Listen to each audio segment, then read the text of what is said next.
I've always wanted to do a show with drag artists who have different styles, backgrounds, and views. A show where they can tell their story their way. And in a perfect world, I join in on the conversation. This is that show. We call it Exposed.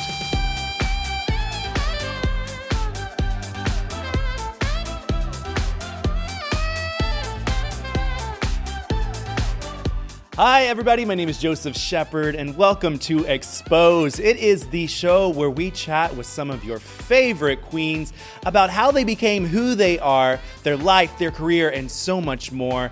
Now, today, we are joined by somebody who came to our screens in RuPaul's Drag Race Season 9, where she snatched us away with her Liza. She dragged us down the aisle with her Broadway skills, came back to All Stars 8 with a beat to die for, and she showed us all it is okay to cry. It's Alexis Michelle. Hi, how are you? I am good. How are you doing? Oh, I'm so wonderful, and thank you for dressing up so sweetly for our first date. I just love it. You look adorable. Thank you. So do you. Thank you. Yeah, we got appetizers, then lunch, then dinner, dessert. Especially dessert. There's always time for dessert. That was perfect. That was a perfect imitation. Wait, let me try. There's always time for dessert. Yes! So, Alexis, I had been researching you, and I was looking into your whole life, and you were born and raised in New York. In the Big Apple, in New York City, yeah. New York through and through. I mean, the New York that I remember from my earliest memories is different from the New York now, for sure. I've seen it go through a lot of evolution, but the heartbeat of it is always there. Yeah. What makes the Big Apple great is always there. Sometimes I wish it were a little less cleaned up. It's certainly been sort of, scrubbed clean, and sometimes I miss the dirt. You miss the dirty. The grit, yeah. Well, when you were growing up, what were you like as a child? Were you similar to what you are today? How extra were you from a young age? Decently extra, I think. Yeah, I mean, I fulfilled a lot of queer stereotypes from a very young age. I loved musicals. I loved drawing dresses. I loved flowers. I related very easily to women. I was my mom's best shopping buddy. Yeah, and I was also, I think, thanks to watching things like Three's Company in syndication, I was really excited to be a grown-up and do grown-up things. Yeah. When you were sketching and drawing dresses and stuff, where were you taking your inspiration from then? It was very much recreating and doodling and sketching women and their looks from my favorite iconic screen moments. So I went through phases. So there was definitely a lot of sketching the gowns and the costumes from My Fair Lady starring Audrey Hepburn. There was a lot of Wicked Witch sketch time, a lot. And then I went through an era when Dick Tracy came out in the 90s. There was a lot of Breathless Mahoney, Madonna sketching, which came full circle on Drag Race Season 9, of course, on the runway.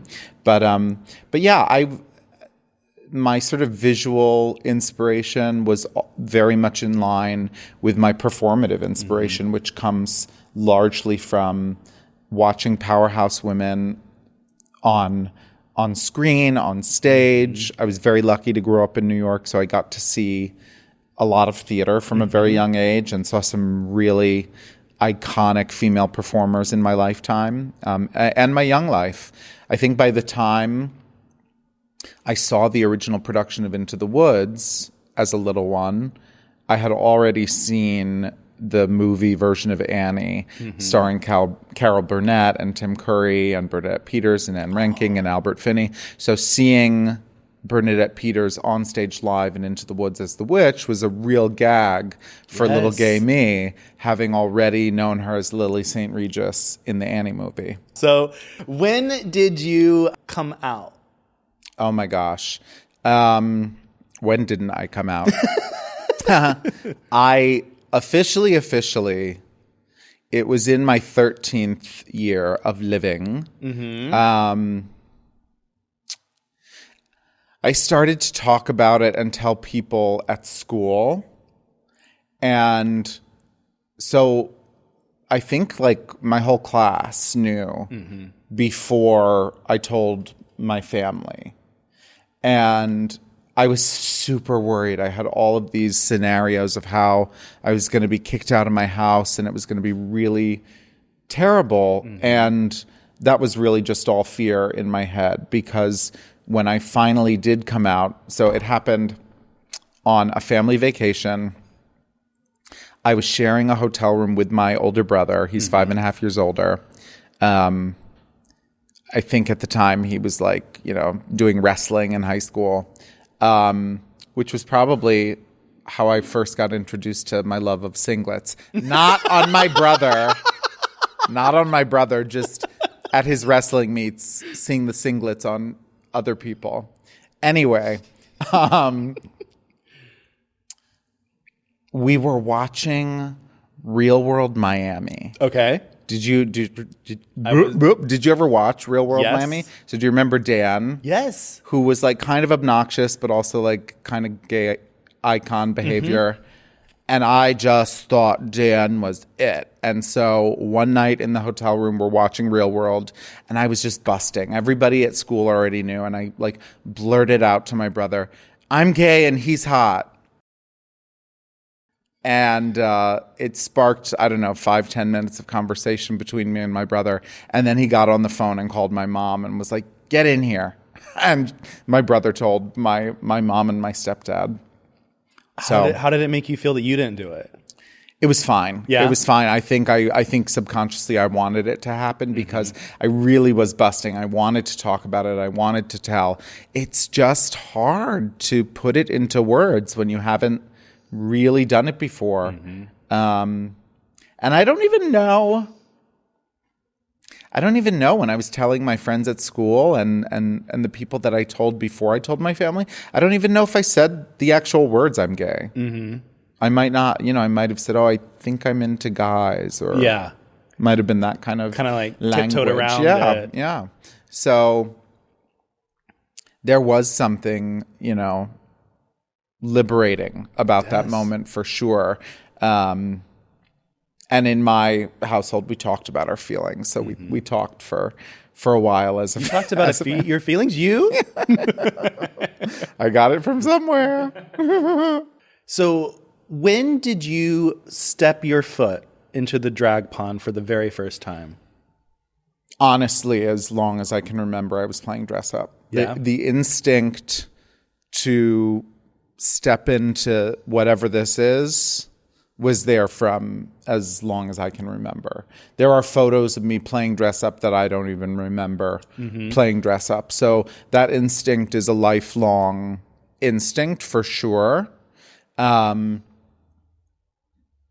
then in before high school, in middle school, I grew up in Soho, which is a really small neighborhood in Lower Manhattan. And one of my classmates from school, Ruby, who I'm actually staying with here in LA, Ruby came from a very artistic family. Her dad, Dean, was an artist, and her mom, Marcia, founded the New Museum in New York City. So she was really steeped in New York City's modern art scene.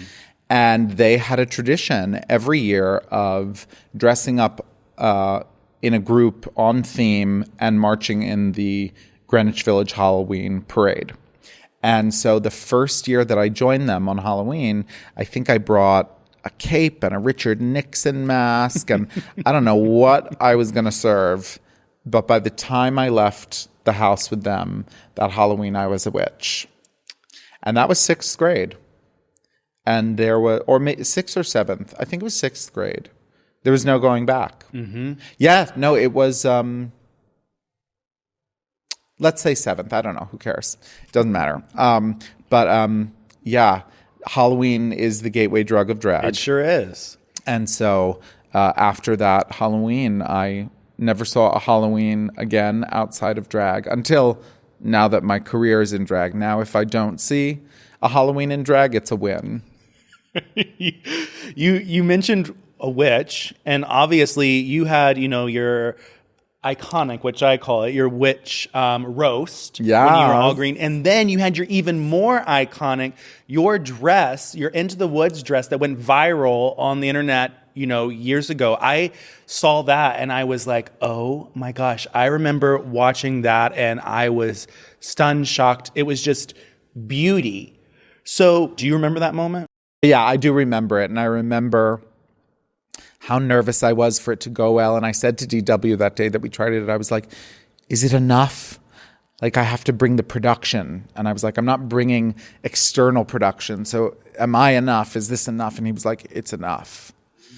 And so we did it. And I remember that was one of the most magical feelings of my life. Because I remember I did the thing, I did the twirl, and you can see me on that video on YouTube look down to make sure that everything had gone the way it was supposed to.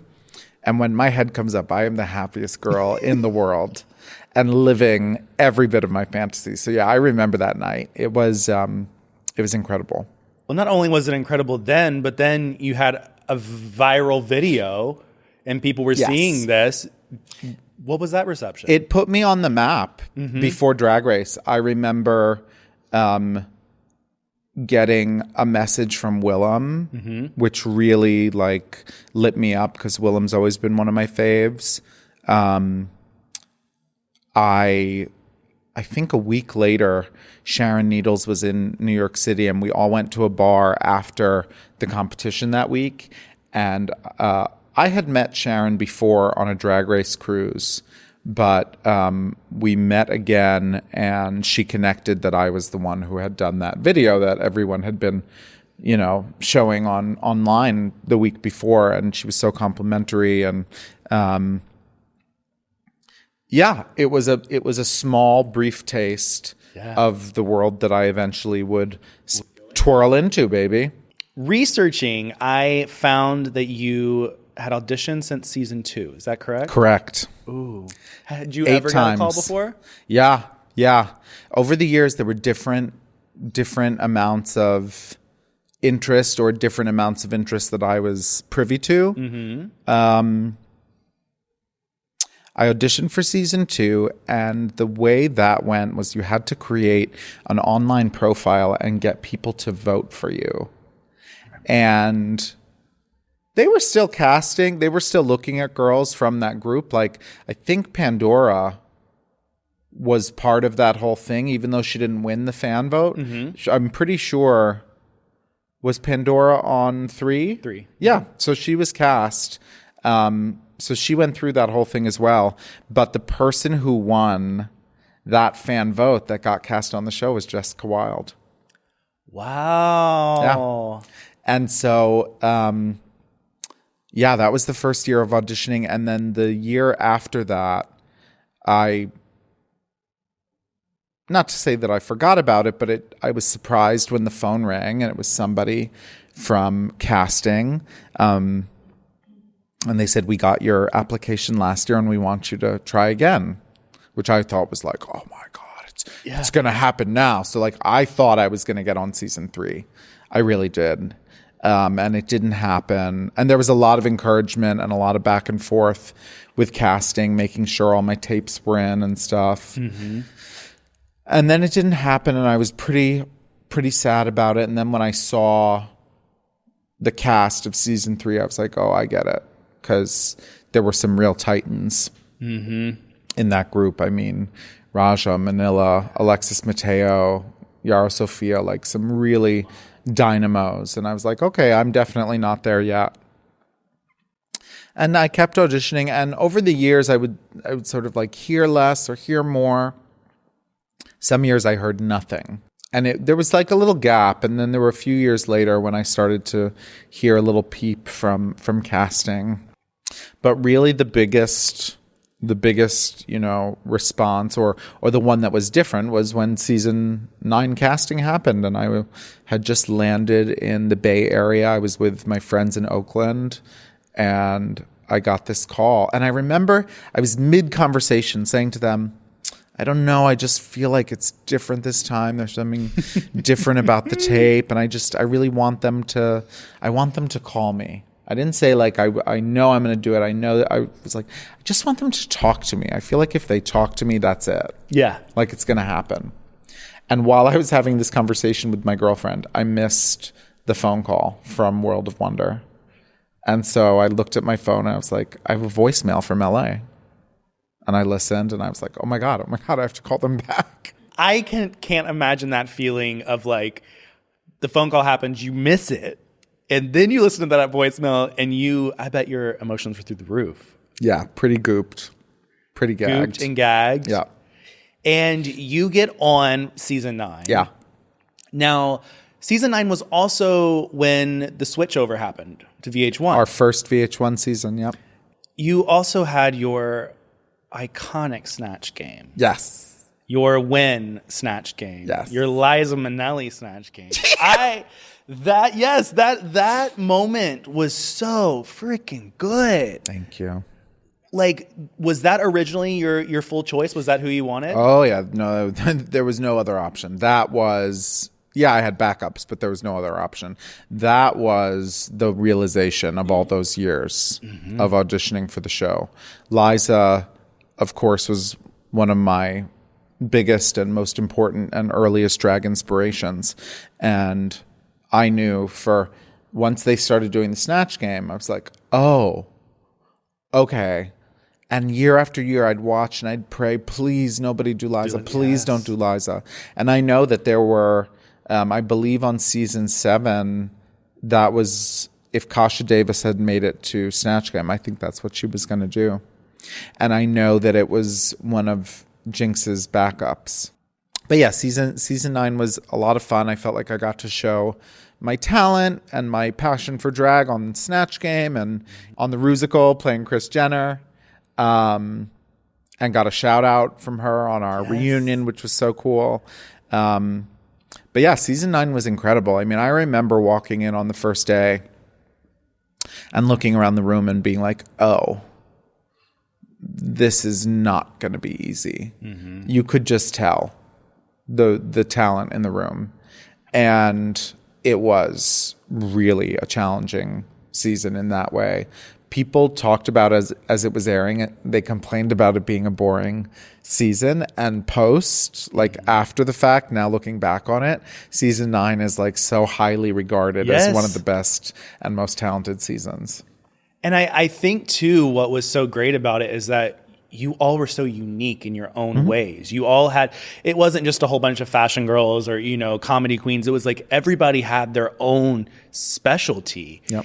And you also had the specialty. You had some iconic untucked moments. You had some iconic moments throughout the show. And we really started to see Alexis Michelle's emotions. Yeah. When you were on the show, did you ever fear showcasing your emotions? Like, did you fear, hey, you know what? Like, if I am too this way or that way, then people are going to think X of me, or... I just wasn't that thought out, truthfully. People look at me and the way I come off on TV and think that, like, there's a strategy or there's a lot of game. The truth is I have very, very little, very weak game. I tend to be transparent. Like, I wear my emotions, my heart on my sleeve a little bit, or a lot bit. There's not a ton of filter. And I thought that was a good strategy for reality TV. I was like, oh, they want you to go and like give them everything. So like, just don't filter, just let it all out. And I did in many occasions. And I think that's, why you get what you get. Yeah. I want to talk about a quote that you said. It was a quote that somebody basically on, I believe it was Instagram, was talking about how you had changed, how your demeanor from like season 9 to current day had changed. And you said The truth is more than I changed. Maybe you got to see a less edited version of who I've always been. Do you remember saying that? I remember this comment. Somebody had seen me on TLC first, Jujubee and BB and Thorgy and I did a pilot called Drag Me Down the Aisle, where we got a beautiful bride, Emily, ready for her wedding. And then we got picked up for the series Dragnificent. And I remember we got a lot of new supporters, people who just loved drag and loved us and loved our care and our genuine concern for these people that we got to meet and uplift. And I remember someone commenting about, oh, I love getting to see this other side of you. And that was very illuminating to me because I was like, well, actually, if I'm really being honest, I think that's me. Mm-hmm. I think was a less... I feel like what you actually saw was the real me. And I know that came out around pandemic time, 2020. Yeah, the series came out in 2020. That's right. We were all stuck at home watching TV. Do you hope, or did you hope, that there would be more seasons? Oh, we had very high hopes for Dragnificent. We saw how it touched people. We saw what it meant to people, both the people who we met as well as the people who got to enjoy the show and enjoy the magic and the power of drag. So we had very, very high hopes for the show and would have loved to see it go on. Everything happens for a reason. Yeah. I think probably a lot impacted that. One of the things being that We're Here came out right at the same time, literally in the same month. And I think that with the help of HBO, what We're Here was able to do just maybe went beyond the scope of what we were able to do on our network. And so perhaps just by means of comparison, that had something to do with it. And maybe, like I said, everything happens for a reason, and maybe we didn't find the right home for it in the end. But what we did do was very special, and we'll always have it. You were the OGs. I know. You said it, not me. I said it. So you're off of Drag Race season 9, and you have this time period in between All Stars 8. I want to know, what was it like going back into the world after Drag Race? Did you see positivity? Did you see negativity? Like, what was it like? Like right after and during, while season 9 was airing, was a challenging time because there was definitely some skewed perception of me and who I am, and so that was hard for me to manage, and it was a real test of my tenacity, my mental health, and I struggled in many ways, but the first year and a half, 2 years post Drag Race, I pretty much did the you've been on Drag Race, this is what you do rounds. I worked the club circuit. I did the stuff that you do. And that was awesome. And I got to travel the world and meet people and have amazing experiences and provide some income to help elevate my drag to the next level. But what happened as that first couple years started to calm down, because of course, there's always a new season and there's always a new group of drag artists that we're getting to know. Mm-hmm. But what started happening was the opportunities that I was getting that were coming my way were more in line with who I really am as an artist. So creating my first album, Love Fool, doing Drag Me Down the Aisle and Dragnificent, doing a disco commercial for Manhattan Mini Storage, playing guest ringmaster at the Big Apple Circus. These things that I got to do spoke really specifically to the kind of person and performer that I am. And so that was a really cool thing post season 9 that took a few years to kind of take shape. you kind of get this confidence. You are doing things that, you are really in line with what you want to do. Yeah. Did you question or feel any type of way of being like, you know what, season 9, I was perceived some type of way and I maybe didn't get to show the full Alexis Michelle. I'm afraid that that's going to happen again. Did you ever have any questions about it? Of course, I had loads of feelings and thoughts and discussions with people about that. And what I always came back to was, you're not going to be able to control all of that. I couldn't control it the first time. I think that was part of my struggle with perception the first time, is I couldn't control it. And that's actually a real gift. If you can get on board with that, that's a real gift in your life, is to learn what you have control over, what you don't, what is worth putting your energy toward. And it's not worth putting your energy toward the stuff that you don't have control over. That's kind of an insane task or a fool's errand. So going back, I didn't set out some intention of, I'm going to change everybody's mind. No, it wasn't that. It was like, go be yourself, show your talent, be authentic, let it all out, and look like $1 million this time. Because that was some unfinished business that I felt needed to be dealt with. Well, you did look like $1 million. Well, I practically was $1 million. I mean, every single look that you came out in, I was just gobsmacked. Your makeup skills went through the roof. I was like, your wigs and everything that you brought. My personal favorite looks, I told you earlier, were I loved your Snow Bunny look. Thank you. I loved your finale look. Thank you. Gorgeous. And I think that you nailed the whole season. Thanks. Because I will say something to you. While the first time that you cried...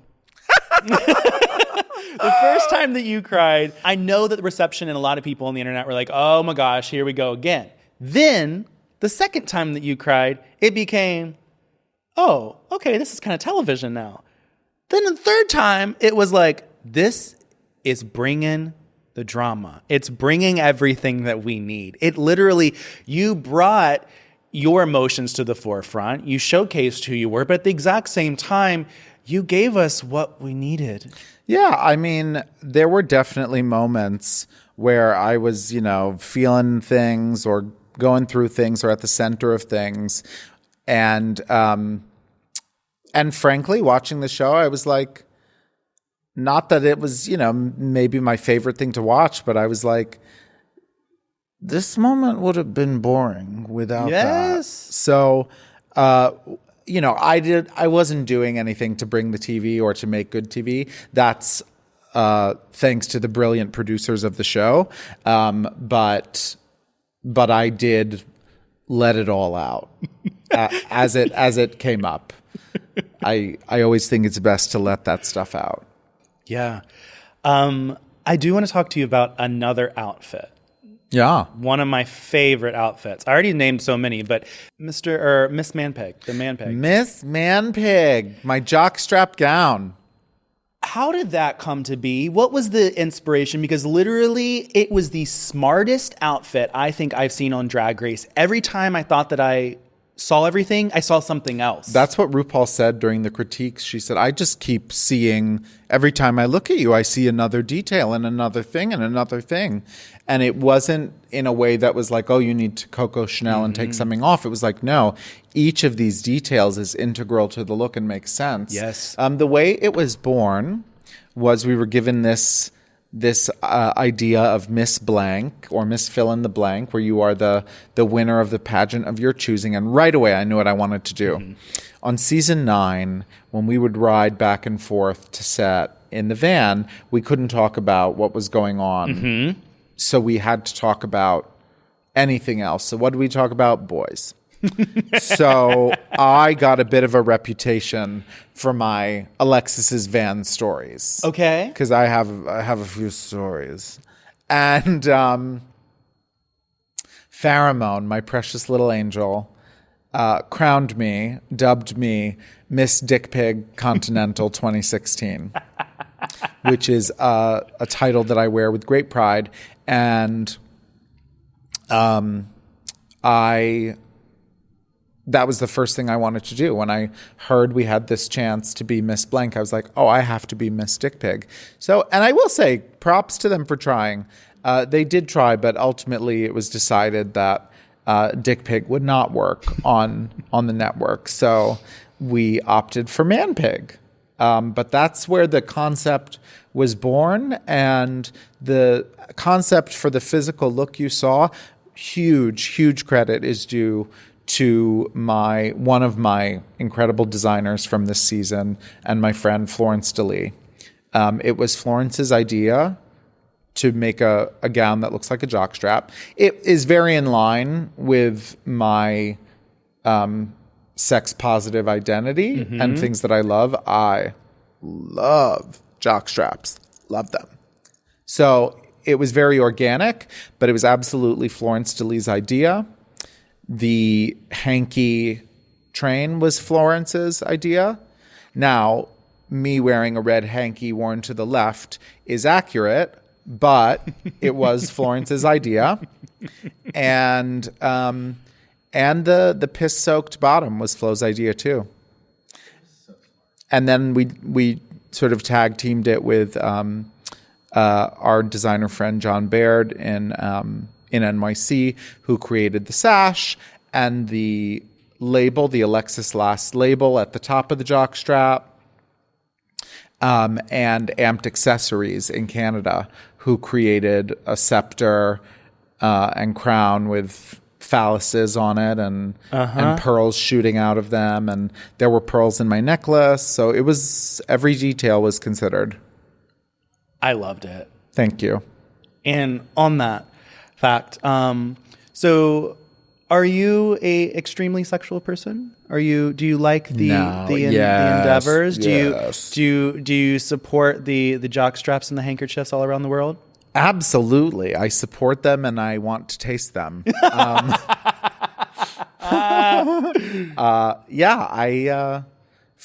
For most of my life, young and adult, wondered, like, why am I this way? And actually, I just think it's okay. I think it's part of some people's nature. Yes. And it's definitely a part of mine. And two things I love more than anything else, and one of them's eating pizza. So good. Are you ready for a few fan questions? Oh, yeah. Oh, yeah. Season 9 question. Why didn't you give Black China to Nina?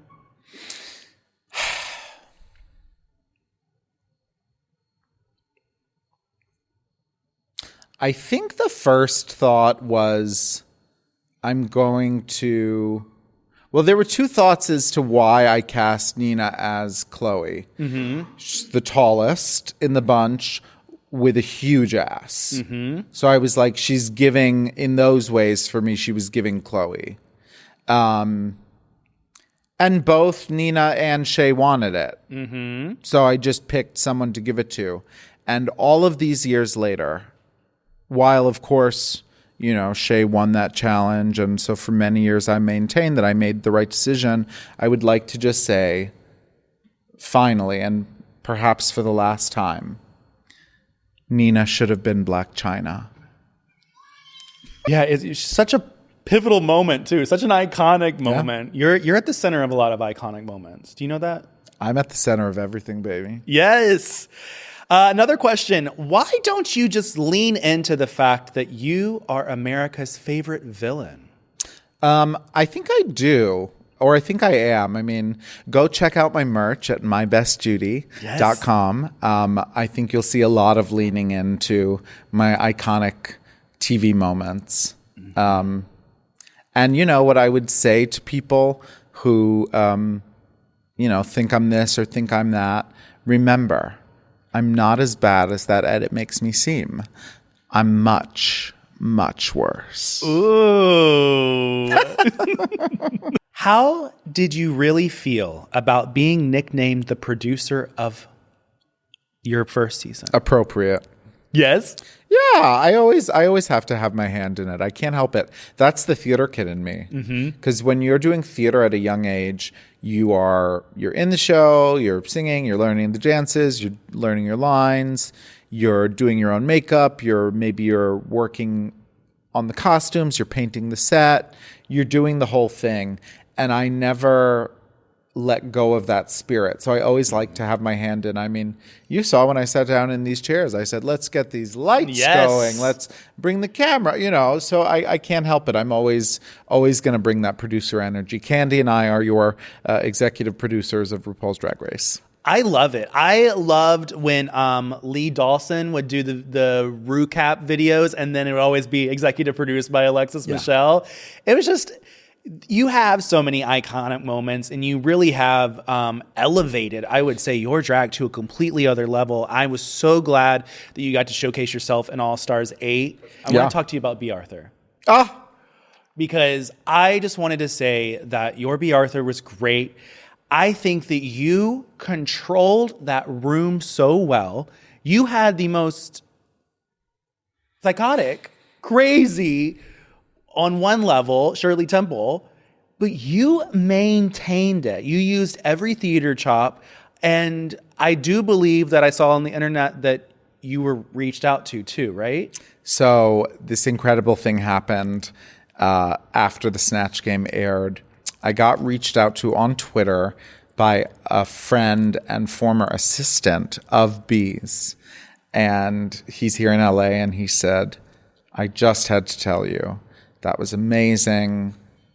Very many people try. Very many few manage to do it as successfully as you do. The details, the mannerisms, the look, the hair. He had a lot to say about the hair. He was like, nobody ever gets the hair right.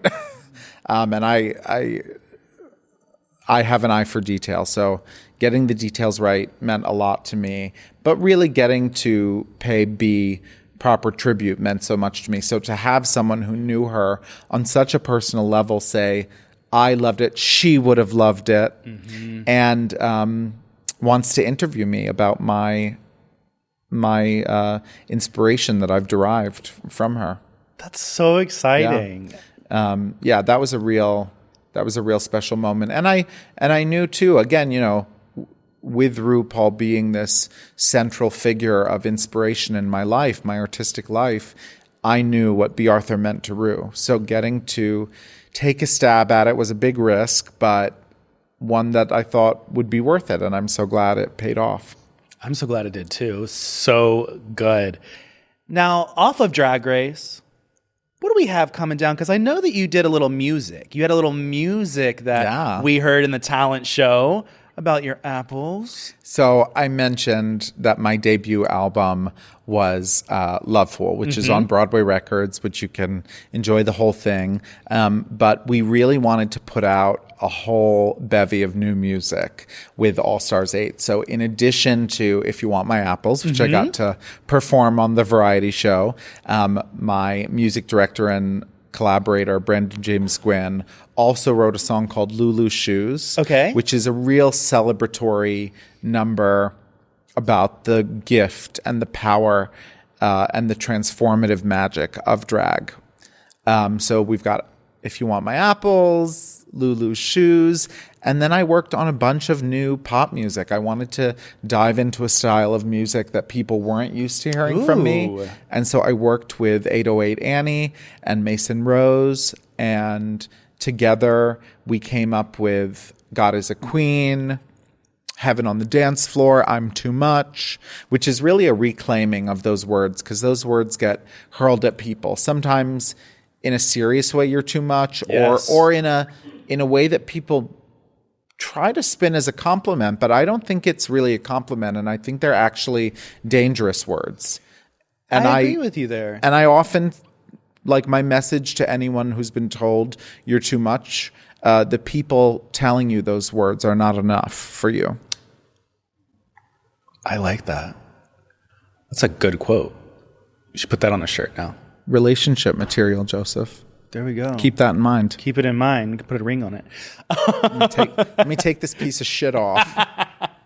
So you have music coming. Yeah. You have a show coming. Yeah. What else is coming down the pipeline for you? I think just more entertainment. Entertainment has always been at the heart of who I am and what lights me up. And that doesn't just mean being on stage and under the lights and being in front of people. That also means making dinner for you or for Lala or for my whole family on Thanksgiving. I love to cook, and to me, entertaining can be in the home and making people feel welcome and loved. And it can happen on stage. It can happen a whole myriad of ways. So I want to conquer all different facets of entertainment, from performing for you live on stage, creating the music that you listen to at home or in your car, teaching you how to cook my favorite recipes, or letting you follow along in my cookbook.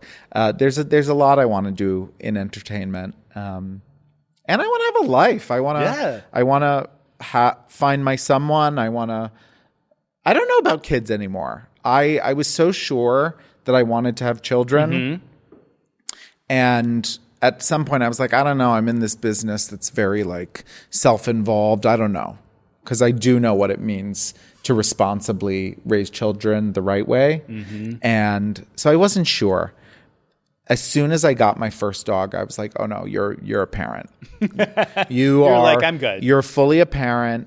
But now I'm at an age where it's like, I still haven't met my, I know not every relationship is forever, but if I meet my someone that I would even think about parenting with, I'm also at an age where it's like, I want to enjoy my someone. Yes. And I don't want to, have to stop traveling or doing this or doing that. So I don't know.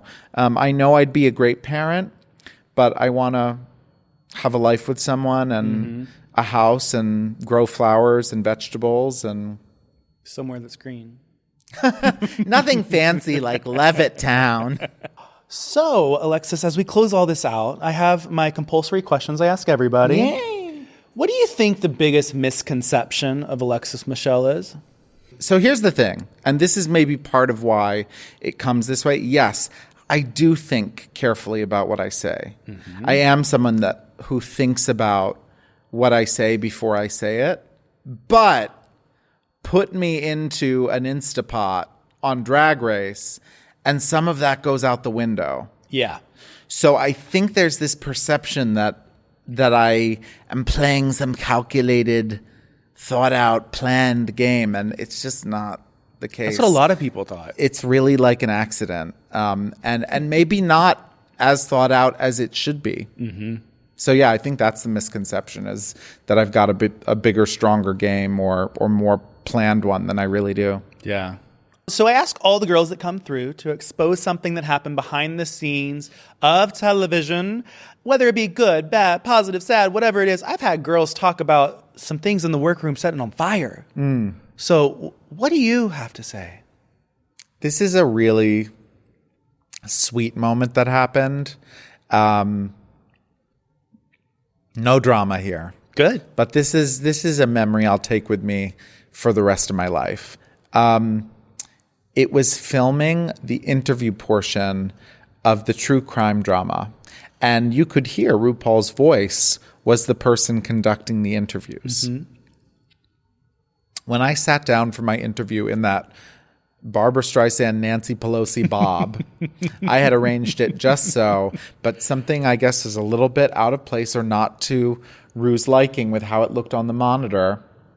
And she called over the person that was handling me on set at the time, who had my hairbrush and my hairspray, and proceeded to fix my hair for a few minutes. And I remember like closing my eyes for a second while RuPaul was touching my wig, and I was like, don't ever forget this as long as you live. RuPaul is like actually being your TV mom right now. That's so cool. It was so touching. It was so beautiful, and I'll hold that one forever. Such a surreal moment, too. Yeah, very special. Oh. Thanks, Ma. And my last question for you is, what are some words of wisdom that you have for our beautiful LGBTQIA plus community? So I always like to say, whenever I get the chance, live your truth, speak your truth. Living authentically has the power to change people's minds and hearts. And really, what you're doing is you're leading by example, because there are so many people in the world who in some ways are afraid, ashamed, blocked, and when they see someone living truthfully, it's part of the reason I keep doing this, is that I get told, just by you doing what you do and being yourself, I feel okay about being myself. And so I always say, like, live your truth, speak your truth. But I also like to add, do it safely. I understand that I am privileged to have been able to do that and continue to do this in areas, avenues, communities where I am supported. And I know that that is not true. I speak to young people all over the world in areas, in countries where they face serious, life-threatening realities just about their own identities. So I always say, do all of those things safely. And I understand that that might mean that you can't do it right now. Yeah. But there are places, there are spaces, there are communities for you to find eventually.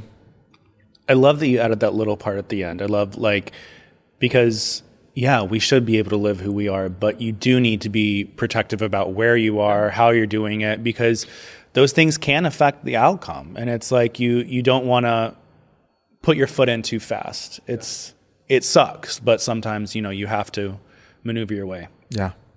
Well, thank you so much, Alexis Michelle, for sitting down and chatting with me. Thank you. Where can everybody find you on the social medias? Well, I'm on Instagram and TikTok and Venmo at Alexis Michelle Official. I think I'm still Alexis Lives on Twitter, yeah. Okay. For however long we're still on Twitter. Or what is it now? X Factor? And are you on the Cameos? I'm on Cameo too, yeah. Oh, you reminded me. I need to film a cameo after this. Well, thank you so much for being here. This has been Exposed. I'm Joseph Shepard, and that is the fabulous Alexis Michelle. Until next time, bye, guys.